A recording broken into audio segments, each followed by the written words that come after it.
what it's showing you is the passive torque, quote, passive torque. All torque is active, but it's, what I mean by passive torque is you're getting more face squaring torque because right. So a lot of people, right. It's fantastic lesson to learn is that, of course, it's all active because this club's not moving anywhere unless we actively do something. But people describe it as being passive because it doesn't feel like the hands are turn it or right at all.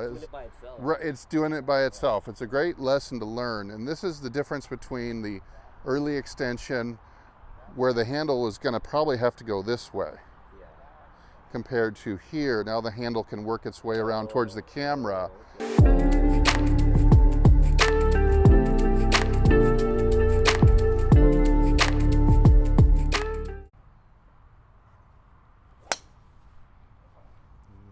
Let me get one more video of you using this chair as a grid behind you.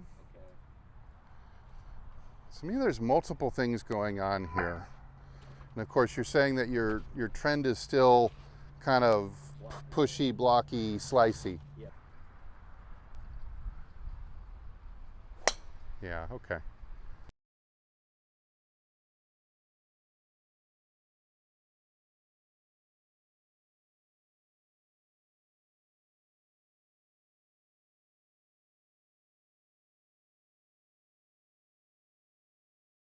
They're this crazy. Okay. You'll just be a little bit here and there. Yeah. See, it looks like it's touching the chair. Yeah, it looks like it's touching the chair. Okay, so you're 3 inches off to begin with, Okay. which is a ton. Yeah. And then you're even more. Yeah. Like completely lose that angle. Completely, right, Yeah. right. And that's basically why you hook the last couple, is that motion really prevents you from turning your chest. Okay. And so you just kind of flip the toe over and hook it when there's no rotation involved. All meanwhile, while you have one of the sliciest grips I've ever seen. Okay. So you're hitting hooks With slice despite a slice grip. So crazy. I think if I can give you one exercise to do, it's gonna be this one.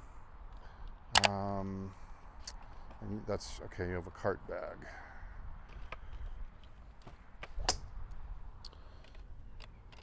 So let's set up, and this you can set up at home if you have a stand bag. I do. This is my travel. Okay, I'll show you how you can set this up, like in the backyard or something. Okay, so I want some pretty firm pressure against the wall now. Does it feel like you can, that's just normal now? Yeah, it's normal. Okay. All right, so you can see where this guy is. Yep. Pretty low, huh, for you. Yeah. Okay, the first thing I would want you to do is lean your driver against the wall and grab the swoosh stick instead. I'll give you the home drill. Okay. So you have your patio chair or whatever, dining room chair, and you have your stand bag with either, you could even use a pool noodle with the PVC inside it. That works good too. Yeah. You just pull it out of the bag, you stuff part of it in the bag. It comes out at this angle. Okay. We're trying to get it, go ahead and bow into it. We're trying to get it about a foot off of your shoulder. Okay. Okay, and you look from, if you look from this angle, you can start to see the above the plane demarcation, above and below. Okay, so you can knock the ball out of the way for a second. Okay, so in this exercise, you have 3 rules. Just grab this. This exercise has 3 rules to it. Number 1, you can't hit the yellow ball. Okay. Got to stay under the yellow ball. Okay. Number 2, the beginner version is your butt cannot leave the chair. Okay. Now we see on the backswing that it leaves by 3 inches, so you're going to have to be really disciplined. The instant you take it back, you're going to have your focus, but that's why I want you to have a lot of pressure into the wall now, so that you can monitor the pressure. Okay. You do not want to let the pressure decrease. Right. It's okay to have it increase almost to the point of lifting the chair. Right. And then on the way down, you've got to glide down the chair. You can pivot down the chair, okay, without leaving the chair. That's rule number 2. Okay. So under the yellow, stick on the wall. Number 3 rule is here. Swoosh here. Swoosh in front. Swoosh and left. Oh, and left over here. Right there, right there. Okay. Right there, swoosh there. Swoosh there. Yep. Not back here. No. Way out in front. So you're gonna have to turn and swoosh. Do it at 30% first. Very slow, easy, good. Oh, that's wonderful. You're gonna love how this looks on video. Okay. So I want you to do this exercise 100 times per day. You know how many times it'll take? You'll do 10 in a minute, no problem, maybe 20 in a minute. Just back and forth and back and forth. Don't make it so hard that it's tiring you out. It's more learn the pattern, learn the pattern, okay? Stick to the wall, under, turn, and swoosh. Wow. You're gonna be amazed at that swing. On the next one, I'm gonna make this a little lower. On the next one, right out in that front again, I want you to get a little looser with the hands and produce a little more of a whipping sound. So it's like gonna be like this, 20%, 20%, 20%, 20%, 40%. Right in that whip area. So whip it a little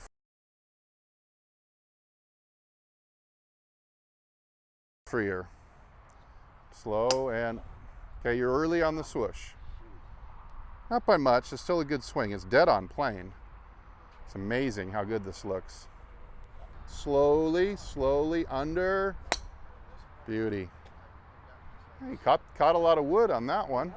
What it's showing you is the passive torque, quote, passive torque. All torque is active, but it's, what I mean by passive torque is you're getting more face squaring torque because right. So a lot of people, right. It's fantastic lesson to learn is that, of course, it's all active because this club's not moving anywhere unless we actively do something. But people describe it as being passive because it doesn't feel like the hands are turn it or right at all. It's doing it by itself. It's a great lesson to learn, and this is the difference between the early extension, where the handle is going to probably have to go this way, compared to here. Now the handle can work its way around towards the camera. So we're not talking about the club head. We're talking about the handle. And you see what happens if I put the club in this position here, and then I pull it that way, watch what happens to the head. It tucks in behind quite naturally. It pivots. Here's let's say this is the pivot point, pivots. But if I were to do this with it, it comes around. It not only accelerates, but it wouldn't be accelerated too, you see? It would speed it up.